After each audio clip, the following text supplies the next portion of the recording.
Ang kwentong ito ay tungkol sa isang taong bumalik sa nakaraan mula sa 3 taon na kalipas upang maging top gamer. Ano kaya ang dahilan? Kaya halikan at ating subaybayan. Bago ang lahat mga katagalog ko. Salamat kina Dreaming Fruit, King Kuyay at sa mga viewers natin diyang patuloy na nakasubaybay, marami pong salamat.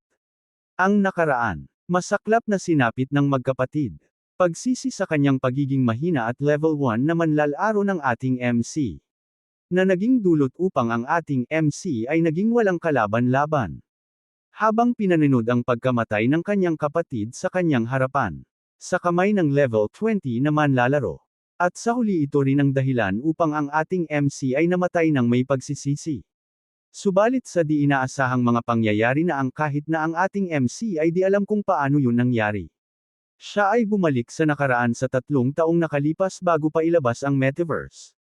Ating alamin ang kanyang mga gagawing hakbang upang maging top gamer at paano niya babaguhin ang lahat. Bago pa maging totoo ang Metaverse na laro na magdudulot ng kaguluhan sa buong mundo. Pero bago ang lahat, malupitang intro muna tayo.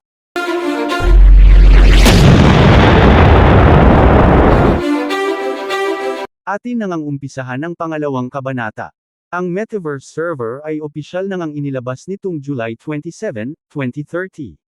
Maalaala atin na ang Metaverse ay naging totoo, ito ay nangyari noong September 1, sa nakaraan ng ating MC na ang mga manlalaro ay nabiyayaan ng mga abilidad at kakayahan kung sino at ano ang karakter ng mga manlalaro sa Metaverse. Ang abilidad at kakayahan sa laro at maging ang level nito ay ibinigay sa tunay na may-ari nito. Bukod dito, ang mga manlalaro na dati ay nasa pinakamababang bahagi ng lipunan ay nakakuha ng kapangyarihan na hindi kayang labanan ng mga awtoridad sa mundo. Pakikipaglaban para sa kapangyarihan at kayamanan, ang mundo ay napunta sa kaguluhan. Anya ng ating MC na dahil sa kanyang maling desisyon sa pagpili na maging casual gamer lamang. Siya ay naging walang kapangyarihan noong ang Metaverse sa naging totoo. Siya ay inaabuso sa kanyang pagiging mahina, nabuli, at sa huli siya ay pinatay ng mga mataas na level na mga manlalaro. Pero sa di inaasahan, siya ay na-trouble mula sa 3 taon bago ilabas ang Metaverse. Dagdag pa niya na ngayon, siya ay magsisikap para maging top gamer. Sa biglang pangyayari, agad namang tinulak ni Yun ang ating MC sa pagkakayakap nito. At dahil dito, kung ano-ano ang naisip ni Yun sa ginawang pagkakiyakap ng ating MC sa kanya. Babae nga naman. Nasabi pa ni Yun na anong ginagawa mo? Paano mong nagagawang magsamantala sa iyong kapatid habang namumula ang kanyang mukha? At dahil sa sinabi ni Yun, napakamot na lang sa ulo ang ating MC habang sinasabi niya sa kanyang isip na, ano, sa tingin mo ay ginagawa kong magsamantala sa iyo? Sa kanilang pag-uusap ay nakalipas na ang ilang oras na ngayoy alas 7 na ng hapon sa petsang 27 ng July na ang Metaverse ay ilalabas na. At ang Metaverse ay magiging totoo sa 34 na araw na lilipas. Habang ang ating MC ay naghahanda na sa pag-login sa Metaverse. Dagdag pa ng ating MC na kung gusto niyang maging top gamer sa loob ng 33 araw. Ang unang bagay na dapat niyang makuha pagtapos niyang pumasok sa Metaverse ay ang Chi Energy.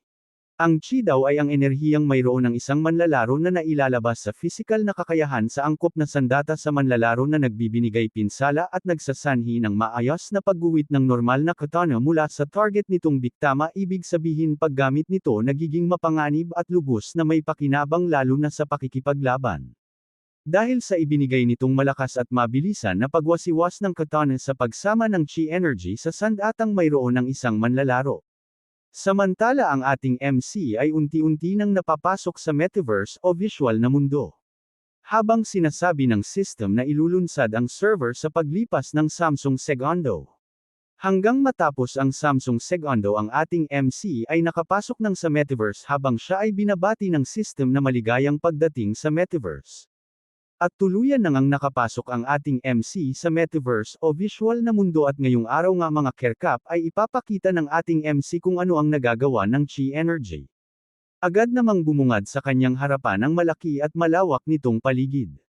Habang may mga taong nag-uusap at humahanga sa Metaverse, lalo pat ito ay mukha ng totoo. Abala at may ingay na mga usapan ang maririnig sa bawat paligid ng metaverse habang ang iba ay gustong-gusto ng subukan ng makipaglaban at kung saan ang una nilang pupuntahan para makapag-level up agad ang mga pinag-uusapan habang ang iba ay gustong makipag-team up at kumalap ng karanasan sa laro.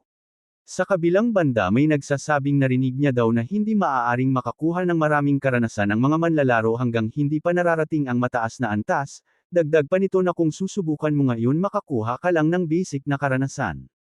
Habang ang ating MC ay nakatuon lamang sa kanyang layunin. Yun nga ay ang pagkuha ng chi na kung saan ito ay ang pinakamalakas at misteryong lakas na maaaring makuha sa paglalaro ng metaverse. Anya sa pagkuha ng chi nakikilala ang kalamangan ng nakakakuha nito, mula sa mga amasyur na manlalaro. Habang ang ating MC ay naglalakad papalayo sa matataong lugar na worry mo'y may hinahanap na lugar. Sabi pa niya na natatandaan niyang ang Arsenal Training Area ay naririto lamang. Sa larong metaverse, ang mga karakter ay hindi nakabase sa kanilang mga tungkulin kundi sa kanilang gamit na sandata. Ibig sabihin hindi nakukuha ang chi sa kagustuhan at pagsasanay ng mga manlalaro kung hindi naman angkop na sandata ang kanilang ginagamit kundi nakukuha ito batay sa angkop na sandata sa karakter. Subalit ang paggamit ng hindi angkop na sandata ay meron din pakinabang kung ito na may sinanay. Nakakakuha pa rin ng kasanayan lalo na kung umabot ito ng 100% sa pagsasanay.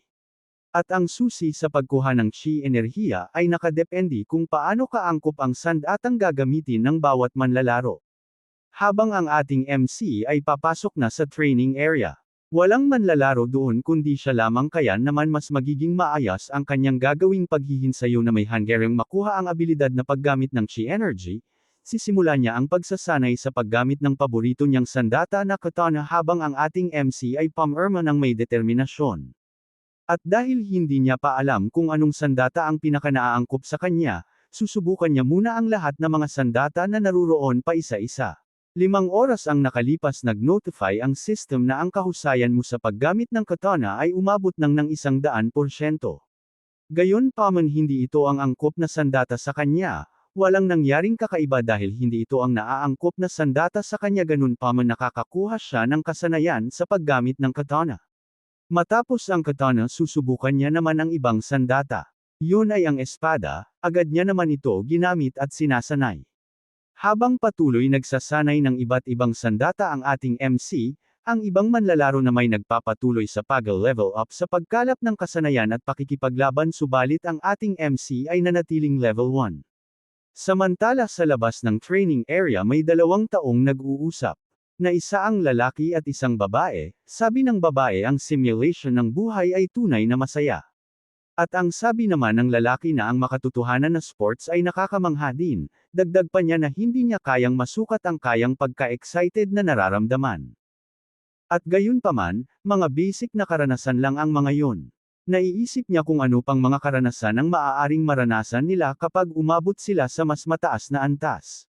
Talagang inaabangan niya ito. Sabi ng babae anong lugar ito. May tao sa loob habang ito'y papunta rin sa kinaroroonan ng ating MC upang sumilip. Dagdag pa niya parang ito ay training area para subukan ang mga sandata ng mga manlalaro. Tara pumasok at tignan. Habang ang ating MC ay makikita nating pawis na pawis sa walang oras na napagtigil sa kanyang paghihinsayo ng espada. Anya na ang babae na mayroon lamang isang manlalaro ang naroroon, habang kumuha rin sila ng sandata parent sana subukan, ngunit binitawan din nila ilan dahil masyado itong nakakabagod. Meron lang daw itong notification ng antas ng kahusayan ng paggamit ng sandata. At kailangan mo itong iwas-iwas ng 10,000 para marating ang 10,000%. Samantala niyaya na ng babae na lumabas na at magpa-level up dahil yun ang mas mahalaga. Totoo yun ang sagot naman ng lalaki. Habang papaalis sumulyap sa ating MC ang babae nang nagtataka. Dahil ang iba ay nagpapa-level up samantala siya ay naghihinsayo lamang sa buong araw. Sa unang araw ng ating MC, hindi niya nakuha ang abilidad na chi energy kahit na max out niya na ang kasanayan sa paggamit ng katana, espada at halberd na kung saan ganap na naiwas-iwas ng 10,000 at ubabot na sa 100% ang kasanayan. Sa pangalawang araw, ay nanatiling walang nakuha pagtapos niyang subukan ang spear, axe, shield, at hammer, walang bago hindi niya pere nakukuha ang chi energy kundi na ma-max out niya lang ang bawat sandata kanyang ginagamit sa pagsasanay. Sa ikatlong araw, ay patuloy pa ring nagsasanay ang ating MC sa training area, habang maririnig ang ibang manlalaro na nag-uusap kung ano na ang kanilang antas, sila ay nasa antas ng 22 at 21. Sa kanyang mga narinig na sabi niya lang na sa nakalipas na 3 araw ang mga manlaro ay babot na ang 20 antas sa kanilang pakikipaglaban at pagpapalawak ng karanasan, samantala ang ating MC ay nanatiling nasa 1 antas pa lamang at hindi pa rin niya nakukuha ang chi energy.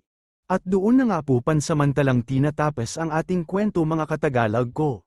Abangan ang susunod na kwento mga Katagalog ko, subaybayan natin kung anong mga mangyayari sa ating MC, siya ba ay susuko sa pagkuha ng chi energy?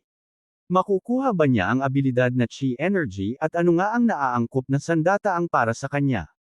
At pasensya kung medyo napatagal ang upload ko, at salamat sa patuloy at walang sawang suporta.